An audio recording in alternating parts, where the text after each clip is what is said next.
देखिए लड्डू आराम से सोया हुआ है। ये निद्रा भी जो है इसी वक्त की होती है, बाद में तो सारी उम्र पर कैसे निकलते हैं आपको पता ही है कितने आराम से सोया हुआ है। तो चलिए फलाहार करिए, उसके लगभग 1 घंटे के बाद कथा करेंगे, 1-1.5 घंटे के बाद, समय ज़्यादा भी हो सकता है। तो तब तक आप लोग फलाहार करते रहिए और जयकारा लगाइए एक बार जोर से, बोले सत्यनारायण भगवान की जय। आपका मन नहीं कर रहा हो तो खाइए आप भी। नहीं आप खाइए।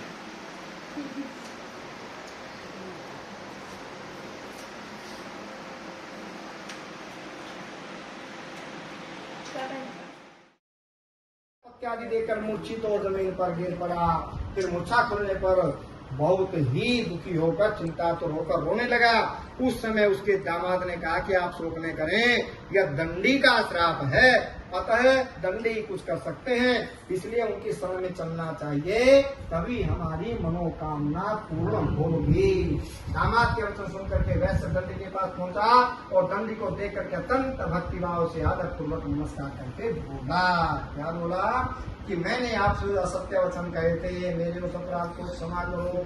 इस प्रकार बारंबार नमस्कार करके शोक से व्याकुल होता हुआ उस वैश्य को इस तरह विलाप करते हुए देखकर दंडी स्वामी ने कहा कि रोना बंद करो, मेरे वचन को सुनो, तुम मेरी पूजा से विमुख हो गए हो, बहिर्मुख हो गए हो, हे दुर्बुद्धि, तूने मेरी आगे से पुनः दुख को प्राप्त किया है। दोनों बच्चे सोए हैं। वचन सुनकर वैश्य स्तुति करने को बोला कि भगवान, आपकी माया से मोहित ब्रह्मादि भी आपके रूप को नहीं जानते, तब मैं क्या नहीं कैसे जान सकता हूँ, इसलिए आप मुझे मूर्ख को आपकी माया से मोहित होकर समझो, और मैंने जो कुछ किया है वह ज्ञानवश मुझसे हो गया, इसलिए आप प्रसन्न हो जाइए।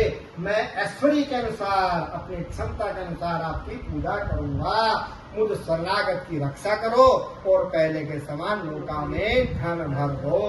वैश्य के भक्ति पूर्व वचन को सुनकर भगवान प्रसन्न हो गए और उसको इच्छानुसार वर देकर वहां से अंतर्धान हो गए। तब वैश्य ने नाव पर आकर देखा कि नाव धन से परिपूर्ण है। तब उसने कहा कि सत्यनारायण भगवान की कृपा से मनचाहा फल प्राप्त हो गया है। हे मल्लाहो, यथा विधि पूजन करके सत्यनारायण भगवान की कृपा से अत्यंत प्रसन्न होकर के सब नाव को चलने योग्य करके अपने देश की ओर उसने प्रस्थान किया। साधु ने दामाद से कहा कि हमारी नगरी को देखो और अपने धन के रक्षक दूत को नगर की ओर भेजो। दूत ने नगर में जाकर वैश्य की स्त्री को देखकर हाथ जोड़कर नमस्कार कर कहा कि लक्ष्मीमान साधु वैश्य अपने दामाद के सहित नगर के समीप आ पहुंचे हैं।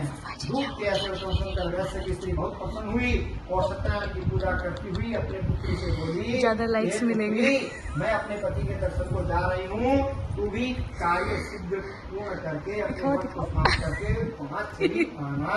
सत्यनारायण भगवान के प्रसाद को जाकर वह भी पति के सिद्धता की ओर प्रस्थान कर गई।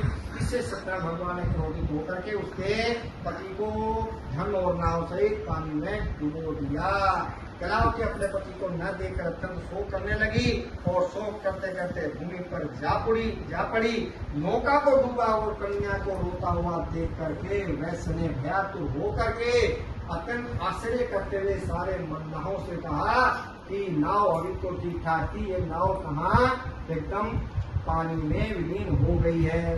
तब लीलावती अपनी कन्या को देखकर न देखती हुई बेचैन हुई विलाप करती हुई अपने पति से बोली कि अभी तो नाव ठीक ठाक थी, अभी कहाँ छिप गई है। मैं नहीं जानती कि कौन से देवता के प्रकोप से हमारी नाव का हरण कर लिया गया है।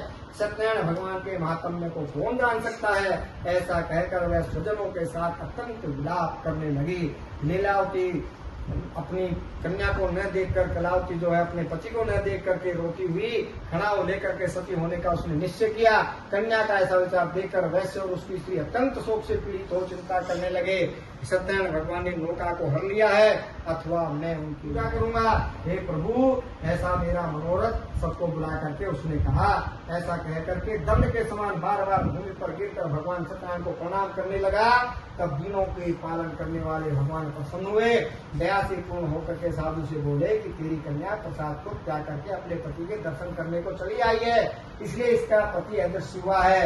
यदि यह घर जाकर के प्रसाद खा करके लौटे तो इसे फिर से अपने पति के दर्शन होंगे। तत्पश्चात कन्या अपने घर पहुंची, प्रसाद खा करके वापस लौटी तो उसे अपने पति के दर्शन हो गए। तब कलावती अपने पिता के पास पहुंची और वहां अपने घर जाने के लिए कहा। कन्या का वचन सुनकर वैसे संतुष्ट हुआ और सत्यनारायण का विधि विधान से पूजन कर बंधु बांधवों सहित अपने घर की ओर प्रस्थान किया। तत्पश्चात प्रत्येक पूर्णमासी और संक्रांति को सदैव सत्यनारायण भगवान का विधि पूर्वक पूजन करने लगा।